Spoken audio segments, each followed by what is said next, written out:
Hello, everybody. Ed Carbajal here for MMAnews.com.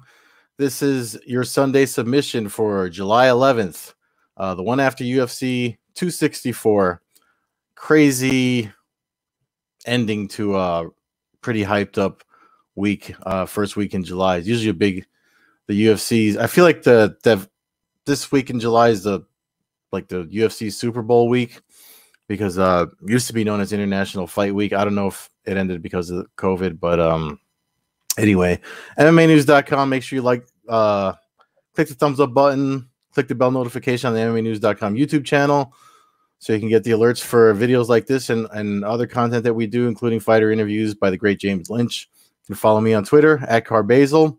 And of course, you can check out the website, MMAnews.com, for your full results of everything that went down last night, including the piece that I do. I'm going to go over right now with the 7 takeaways from UFC 264. There's a lot to take away from every event, obviously, but this particular event was something. I feel like there's two sides to everything. There's a couple of things. I mean, there's a couple things I didn't write about that I kind of want to get to, and I do believe we have some highlights on the website of like some of the stuff that got shared on social.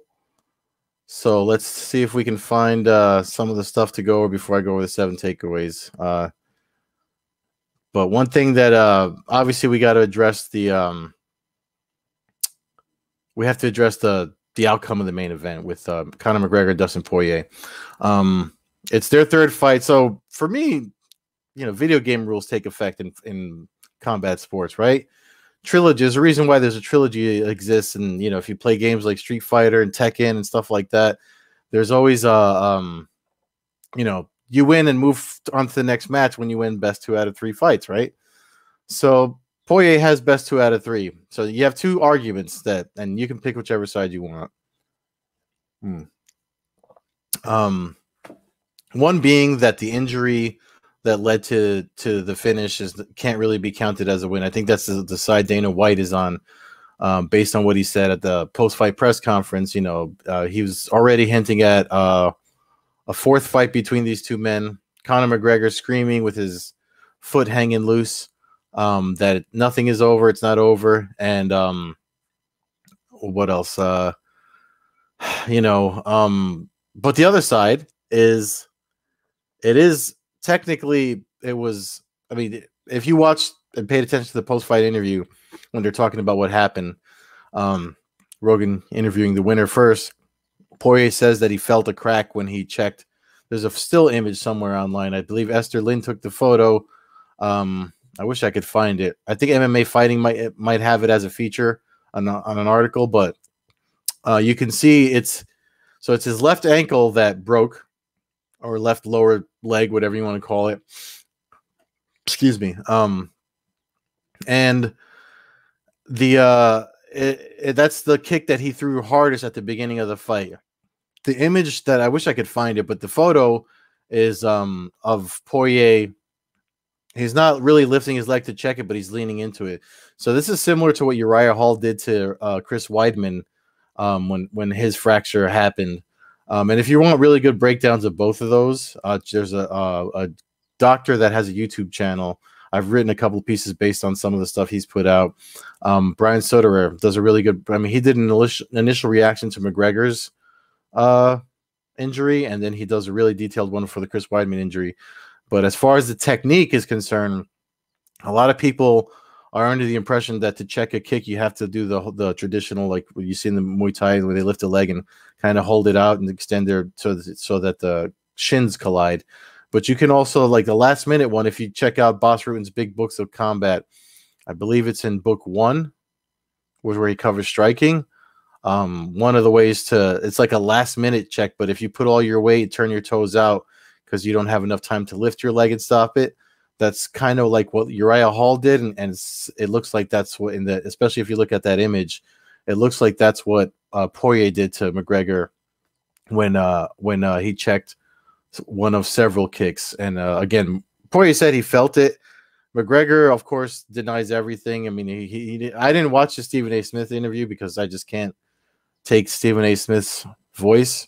Even last night, his audio was bleeding into to like my TV and making my speakers sound weird. So I didn't watch that interview, but I do know that he said that he doesn't count any submission losses as losses. He only counts the knockouts. But that's just a delusional person. I mean, that fell in, I think we're looking at Conor McGregor that's fallen in love with his own hype. I don't know if that has to do with making a lot of money at a young age or whatever. It just seems like that's what's happening to the poor guy. And I mean, I do sympathize with him a little bit, but it's, if you look online and I mean, I tweeted it myself last night. It's hard to sympathize with him because, I mean, somebody said when I was looking at the comments on social afterwards, like, you know, someone that was rooting for Conor even said, you know, they were cheering for him, but you know, the Conor that they were cheering for was also humble in defeat.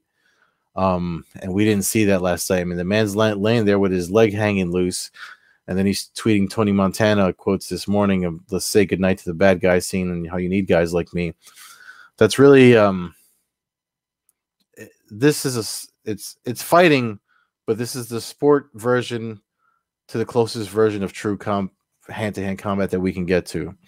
So if we're going to sell this as a sport, you have to kind of, sportsmanship should be in there. Dustin Poirier is all about that. McGregor, I guess he was faking it, or he's just lost it. I don't know. The thing about injuries and losing is it gives you time to reflect, and you can either take the lesson from, you know, what's happening, and learn from it, or, you know, well, who knows? I mean, if we're looking at the history of folks that suffered injuries like this, Anderson Silva, Chris Weidman seems to be well on his way back. Anderson Silva eventually came back.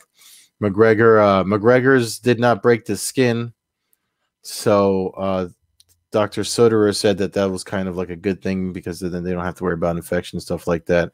And Dana White said during the post-fight press conference that, you know, I'm doing this East Coast time brunch around brunch time.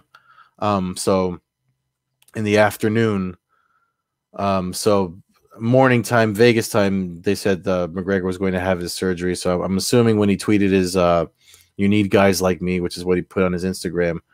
You know, I'm assuming that's what means that the surgery was over and done with. But enough of that. Let's see if we can find some highlights to look at. There was a lot of stuff. I mean, stuff that didn't make it to my piece, or I want to see. Oh, we've got some stuff. We've got some stuff on the website to share. So I'm going to warn you ahead of time before I start going over these highlights.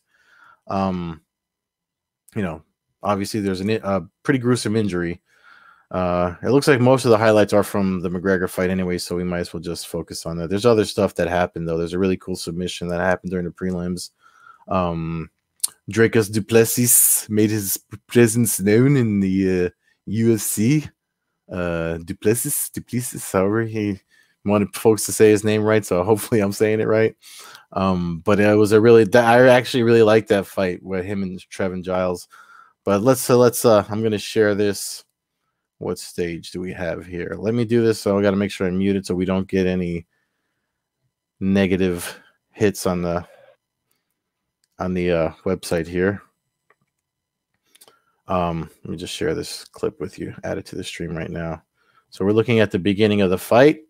So you see that there's I wonder if you can see a reaction here, because you can already see Conor kicking with that leg, and that's the ankle that broke. Let's bring that back. So it's a front kick, and then he's going to throw it soon.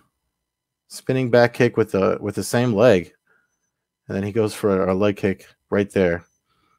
So and Poirier tried to catch it, so that's probably not the point where it checked. But there's a really good image on MMA Fighting. I think has the image where we see that. And this is the point when he had him on the ground. You can see his ankle's still good. You see his ankle's still good. He's framing away, trying to pull guard. It's not really messed up there. It's not really messed up yet there. But looking at that, again, the Dr. Soderer, he's even making a hook with it. So I'm just focused on his ankle. It looks a little swollen at the end there. See if we can't. Trying to, yeah. See, it's already a little swollen right there. But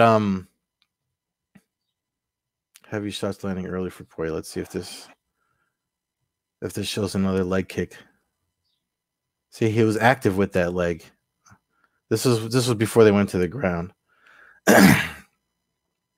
One thing Poirier says about when they went to the ground, they don't have this is from this is the one that I have on my newsletter. This is where you can see the breakage really bad. So before I play it again, a warning for you folks that are squeamish about stuff like this. I'm one of them, but you know, I've seen it enough that I'm kind of like a little bit, I don't want to say numb to it, but oh,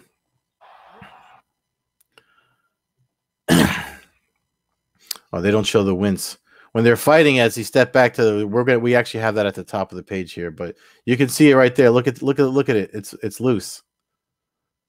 So that fight was, there's no way he could continue. The fact that, oh God, that's so horrible looking.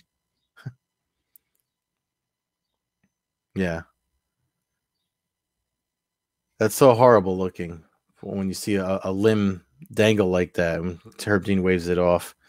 And this is the one that it's a little bit clearer that I shared on my, look at that. You can see it right here. Oh, that's horrible. That's horrible. And then someone shared this. Who's this that shared the slowdown? Clutch Points Betting has this clip that shows the slowdown of back and forth of when it happened. Oh, it happened kind of when he pushed off, and then you see him step back onto it. So which is what you're supposed to do. You're supposed to twist into your punch like that. But that's kind of like where you can see the evidence that there was already something wrong by the time they got back up.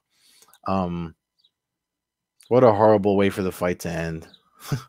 What a horrible way for that fight to end. I'm surprised that these are all the highlights that we have are just from the main event, but I guess that's what most folks cared about. There was a lot of stuff that went on. Let me go to my. There's I got to go to find the actual full results, which we have on MMAnews.com. But there was some really good submission in the prelims. I want to make sure I get everyone's name right. Oh, we actually have them on the results page. Let me see if we can get that submission. Of course, it's not there. Zalgas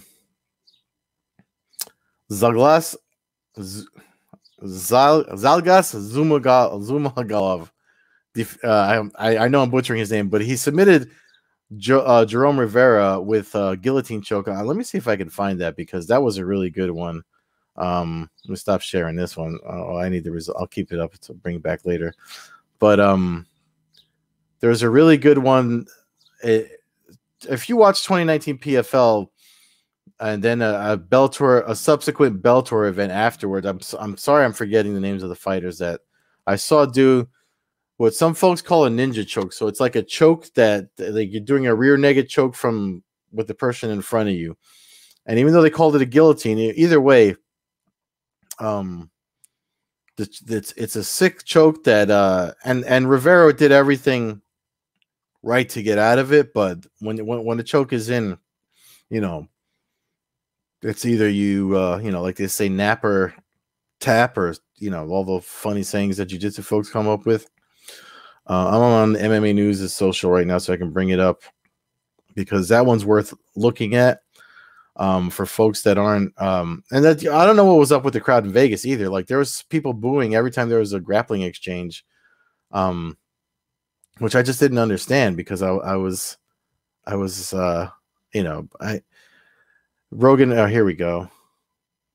Rogan made a comment about people being, mouth breathers or whatever because, but this is the problem you're going to get when you get it when this sport grows to the point that it draws in all the casual fans or whatever you want to call it. Boxing has the same problem when you get these big, pay-per-view fights with all the notable names. But it's one of those things where you're just gonna have to deal. You have to kind of deal with this because they don't know. They're looking for the fights to move on and looking for the knockouts. I want to share this. I think I can do this without the noise. So let me show you the submission I'm talking about. I just have to watch for the copyright stuff, guys. So I apologize if it seems like I'm rambling. But here we go. So look at this. He goes in for the shot, and right there, the arm is already around the neck. So that's the right escape for a guillotine, the way he's tilting his shoulders, Rivera. But the thing about that choke, that front choke, the ninja choke, when you get it's all encompassing. I don't know if you can see my hands, but you're closing the whole circle. So even when you angle out to do the traditional guillotine escape, the choke is still in there. So Rivera did the right thing by tapping, because I mean, God forbid he goes out and then gets just dropped there and lands, weird and causes another injury. So that was a submission that I feel like should have, made it to a lot of folks' highlights. But, the fight between O'Malley and Moutinho, that was one fight that's on my 7 takeaways piece that I just thought was amazing. People, including myself, I thought O'Malley would be able to walk through Moutinho, and not for nothing, I became a fan of Moutinho after that fight just because of the way things went down. He clearly came out. I put it in the 7 takeaways piece. Moutinho was actually getting ready for a title fight at CFFC that was scheduled for mid-August before the UFC tapped him to step in to face O'Malley. So it's not like he wasn't ready. He obviously went he he could have gone the distance, but saved by the bell, right? A lot of folks seem to have I understand both sides of it too. Like, I was also like, oh, come on, with 28 seconds left, 30 seconds left, please let them finish. But I also, at the end of round 1, when he looked like he was out on his feet, I was also kind of like, why are you letting this continue? But that's I always talk. I tease I do the Coast to Coast Combat Hour podcast with Matt Hawkins, and I always tease him about being a Just Bleed, the Just Bleed fan, the guys that just don't care about the fighter's health or anything, and they just want to see these guys kill each other.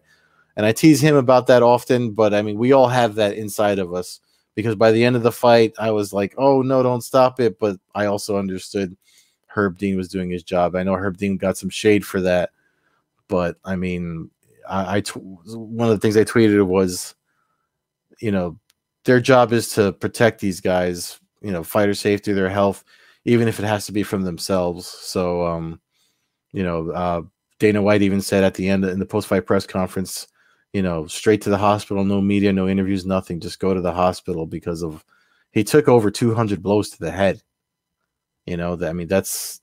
I hope we see him again. But the other thing about when guys leave it all in there like that, the other thing that happens in this sport is they leave. Teddy Atlas said it about boxers. They always leave a little bit of themselves in the ring, or in this case, in the cage, afterward, and they might not come back as great as you remember them. And but that's the whole thing with time being undefeated and what have you. So, but that was worth sharing just because it was one of the nicest submissions we saw of the whole card. That might have been, is that the only submission of the night? Yeah, that was the only submission of the whole night. Everything else was decisions or knockouts. Speaking of knockouts, the Dricus du Plessis, I know I mentioned it, but that he won by knockout, but that first round between them, I mean, Trevin Giles looked like he had answers for all of Duplessis, all of his submission attempts. He went for Kimura. He went for a Suluev stretch when he took Giles back, which I don't know how he got out of. It looked like he had that, but it looked like, I don't know if watching it again this morning, I feel like Duplessis let that go just to get a better position, like as far as dominant, because again, it's not a grappling match, it's a fight. So sometimes it's better to abandon, he could have got the sub there, but I don't know if it was something, because Giles did spin out somehow. And watching it again, I think he tied up his leg and grabbed the opposite leg against him as he was sliding, and sliding for the leg he was looking to do. If you don't know what a Suluev stretch is, it's Aljamain Sterling did it a couple years back. I forget who the opponent is, but it's like a knee bar when you're taking someone's back and they're shaking you off instead of going for the choke, you go for one of their standing legs and you kind of knee bar their leg, hyperextend their hamstring against them. So it's like that's why they call it a stretch, because it's like a really, really bad hamstring stretch.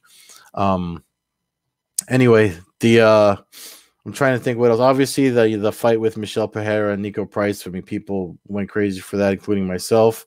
Greg Hardy got knocked out, and I know a lot of folks who became. If you weren't a fan of Tai Tuivasa before this event, you're probably a fan now.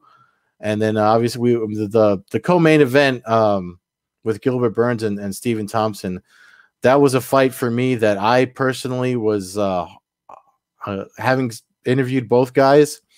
I interviewed Burns for a combat jiu-jitsu thing that he did a couple of years ago over at Titan FC, and then Stephen Wonderboy Thompson has been on the podcast that I do, and he's just I mean, both men, outside of being super nice and cordial with me when I spoke to them, they both represent martial arts that I've had a lot of experience. You know, one's a karate side, one's a jiu-jitsu side. And so it was hard for me to pick a winner, because I love the striking as much as I love the grappling, even though, you know, maybe I do more grappling now in my old age than I used to, but it doesn't mean I don't have any respect for any of the striking arts or the traditional striking arts. So I like that Wonderboy brings that to the table in the UFC and in MMA altogether. The same thing like Lyoto Machida did. I actually had Thompson picked to win this fight, but it just looked like controlling him and again getting the takedowns. I think there's a takedown that Burns did in round 2 there where he just shoots in so deep that I don't care how good your takedown defense was, there was no way you weren't gonna not get your legs sucked up from underneath you and brought to the ground. And even when he was there, Thompson did all the right things, so he didn't get submitted by really someone that could probably submit, 80% of the people in the UFC if he got them on the ground, like say if it was just straight grappling. So that's a feather in Wonderboy's cap. But I thought his reach and his what do they call his crafty striking game with the lead leg side kicks and the way he spun. I was actually expecting it when Fernando, who's contributes here at MMAnews.com, he was on the MMAnews.com Twitter handle, and we kind of were talking back and forth publicly about everything going on. And I expected Wonderboy has a really nice way of when wrestlers kind of step back that he's faced, like he'll do a spinning back kick to land straight in the liver to drop them. He did that against was it Johnny Hendricks? Like 2014, something like that. I don't remember the event, but it's a really good technique that I was expecting to see. But that's where Burns, did his own craftiness with bringing in Raymond Daniels. He got used to that range so that he knew when to time the kick, so he wasn't worried about like trying to snatch up the leg so much as he was trying to get in deep for the takedowns that he got. So, I mean, that's something that I guess I overlooked. Shout out to Durinho. I mean, I know we follow each other on social. You did your thing, and I actually, I'm sorry. I'm sorry I picked against you, but you two guys are both NMFs. So I hate to pick against that's the fanboy part of me, like especially if I like both fighters. I always just say may the best man win, and Durinho won. So shout out to Gilbert Burns for winning that match. But I appreciate Thompson. There was a point where he just went flat to get out of a guillotine choke, and that was like the only move you could do to get out of that. So I enjoyed that fight. It was a good fight. It kind of brought me back to UFC 1 with the mixed styles, and it was almost I don't know, it was just kind of cool how Burns was still able to win. It's almost like a remix of Daniel Cormier said something like that when the Ryan Hall fight happened. Ryan Hall, and I don't want to mess up that gentleman's name. Topuria, Ilya Topuria, knocked out Ryan Hall, and that fight, Daniel Cormier said, like talking about Hall's game, you saw stuff like that from UFC 1 through 10. So, but the thing is about the old, those early UFC 1 and 2, the ones that Hoist was involved in, it was to show how necessary grappling was, and just that fight was kind of a testament to how grappling is, one of those things that are jiu-jitsu, submission, defense, and offense, and awareness and stuff like that. It's just how everything comes together in mixed martial arts. But it's definitely Brazilian jiu-jitsu is definitely the ingredient that folks should always kind of try to include in their combat sports game. And I know I didn't get to all my takeaways with the time we have, but I mean, there was just so much to get to. Let me just bring it up really quick. With the time we have left, we got about 4 minutes left. So let me just add this really quick to the stream and make sure I didn't forget anything. Please check out the article if you catch this on the YouTube channel and you don't feel like watching the whole thing. You can just go to MMAnews.com, check out the here we go, and check out the piece. But Jesus, but one of the things that's I didn't mention, and I'll close with it: questionable questioning. So the post-fight press, the pre-fight press conferences, I'm sorry, before a UFC pay-per-view, especially one as of this magnitude, when you have McGregor on the and the marquee. These things used to be, if anything, created awareness of the brand of the UFC. It's title reign Conor McGregor, or title pursuit to Conor McGregor, and all those press conferences. And then the last time they fought, we got the nice McGregor, which people kind of appreciated, and myself included. But then when this one came out, McGregor's coming in, guns blazing, venom and spitting all of the negativity, and I'm going to kill you and all that stuff. And usually that would prompt some questions about like your fights and training and stuff like that. But the questions that came out at the pre-fight press conference were like, it was almost like hero worship or villain worship in this case, if you want to, if we have heroes and villains in this, by the folks just asking Conor McGregor random things, like just random things of like betting on him, and are your kids gonna watch this? And I didn't, it just wasn't it wasn't what we've expected. I don't know if it's because of the growth of the sport or what have you, but I mean, if you look at the reviews, people like to grade press conferences and reviews. That's one of the things that stood out. The other thing, this is Fernando handling that. I put this in the article because a lot of folks, even though I know in the post-fight press conference, Dana White said folks didn't have any trouble ordering, but there was certainly trouble watching because and I don't have ESPN Plus. I was watching it on regular old ESPN during the prelims, but even when you got our own guy handling the MMAnews.com handle, asking if you're good, and folks were saying, like myself, just watching on cable, the channel went black and cut to commercial at the beginning of the Nico the Pereira Price fight, and it was like, what the hell's going on here? Like, how do you just go black and go to commercial right when one of the most exciting fights on the undercard are starting? So I know he said that folks didn't have troubles ordering, but there's definitely some troubles watching. And then everything else we kind of went over on these 7 takeaways. 2-1 to Poirier. To me, that ends it. I don't think. During the post-fight press conference, Dana White said that the title shot is next for Dustin Poirier. Charles Oliveira versus Dustin Poirier. Sometime down the road. I don't know when. We're still dealing with COVID. We actually lost a fight. It was 12 fight card, was supposed to be 13. The first fight of the card got scratched. That's on the 7 takeaways too. Got scratched due to COVID-19. So it's not gone. There's still a potential for, logistics to not get better. as we've seen them slowly getting better with them, UFC returning to the T-Mobile Arena last night. So sold out crowd. Aaron Brunstetter, I think I said this on last week's Sunday submission. I mean, tickets were averaging like $1,000 a pop for standing room. So I mean, hey, this might not be for the poor folks anymore. Especially, I don't know if it's a demand or inflation due to the pandemic, or not being able to hold events, or being the first event back, or just being a Connor card. Who knows? But I know UFC made their money last night for sure. That's for sure. And as far as McGregor's future goes, I mean, we're already out of time, but I'll leave you guys with this before I do the closing stuff to plug the YouTube channel.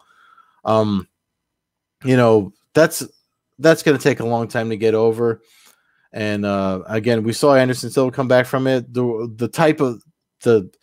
Are we going to get Conor McGregor the character, or are we going to get Conor McGregor the fighter that found his success through fighting and won 2 titles and stuff like that? That's what we have to wait and see what happens, when it comes to his return, which is not going to be for a while with an injury like that.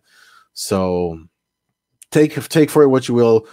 Please drop your comments below to tell me what you think about your thoughts of UFC 264. That's it for me. I'm going to tap out. Again, if you're watching this on YouTube, thank you. Click the thumbs up, drop click the bell so you can get the future notifications for our upcoming interviews. We got a lot of stuff up there from the great James Lynch. Check out all the results, highlights, and if you like all those clickbaity McGregor articles, MMAnews.com's got them for you. And if you like what I do, make sure you follow me on Twitter @Carbasil. And I'll see you next week. I'm tapping out. Enjoy your Sunday.